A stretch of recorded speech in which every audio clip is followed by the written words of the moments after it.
I am so disgusted at the people who are in charge of this world. They are terrible at what they do. And, it's so long overdue for a change of power. Let's talk about Poopyhood IPO. So, of course, the underwriters are Citigroup, which is also the same, underwriters for AMC and GameStop, but no big deal. Goldman Sachs, Barclays, all the people that are involved with everything in the market. They are the market. Let's get to the real point, the payment for order flow. Just look at some of these statements that were made out of Robinhood in their own in their own prospectus. Why? Okay, first of all, if you're involved in lawsuits, why are you allowed to go public? I feel like in a civilized society, before you can go public with an IPO, you should have to resolve any litigation claims against you, which we all know just the absurdity of what happened in January. So it says right here, straight out of their prospectus, I'll link it below if you're interested. It says, because a majority of our revenue is transaction based, including payment for order flow, reduced spreads and securities pricing, reduced levels of trading activity, generally, changes in our business relationships with market makers, and any new regulation of or any bans on payment for order flow and similar practices may result in reduced profitability, increased compliance costs, and expanded potential for negative publicity. You think? We route equity and option orders in priority to participating market makers that we believe are most likely to give our customers the best execution based on historical performance, and we do not consider transaction fees when routing orders, thereby nullifying all of the transaction fee filings that we've seen. They don't care. They're going to just do their conflict of interest with payment for order flow. Now, get this. For the year ending December 31st, 2020, revenue derived from payment for order flow and transaction rebates represented 75% of their total revenue. And for the 3 months ending, just 3 months, January, February, and March of this year, 81% of their revenue was from payment for order flow.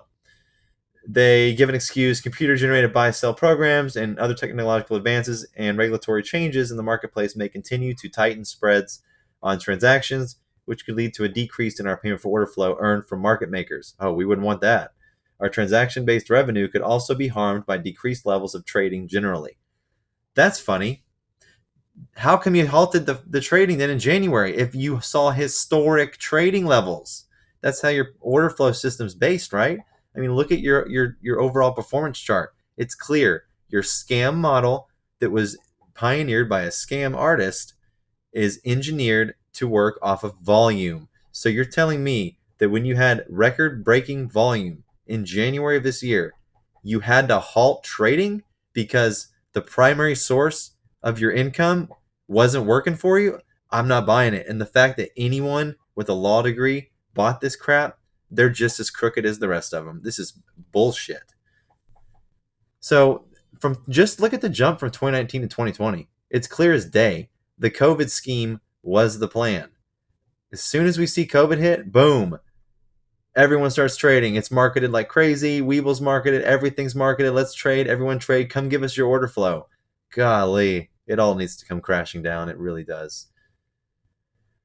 Oh man. So yeah, you telling me that you have 85% profit from the payment for order flow, yet when there's a period of time when you should be making record-breaking profits indicated by this 3-month period graph, you couldn't handle it. Go fuck yourself, Robinhood.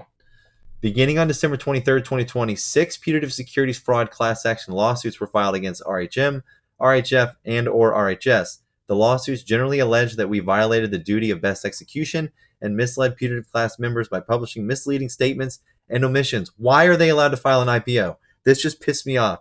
I'm just getting mad. I need to get baked again. On April 13th, 2021, one of the cases was voluntarily dismissed without prejudice. Oh, the 5 remaining actions have been consolidated under the caption In Re Robinhood Order Flow Litigation in the United States District Court for the Northern District of California. We have become aware of approximately 50 mother effing putative class actions, 2 of which complaints have been voluntarily dismissed, leaving 48 remaining, you fucks, and 3 individual actions that have been filed against one or more of RHM, RHF, and RHS in various federal and state courts relating to early 2021 trading restrictions. And there's a lot more. I'm going to link this below so you can go take a read. The fact that these mofos are allowed to even go public with all this crap surrounding them is just the cherry on top of the shit market that we all trade on a daily basis. Hey, Sec, you blow.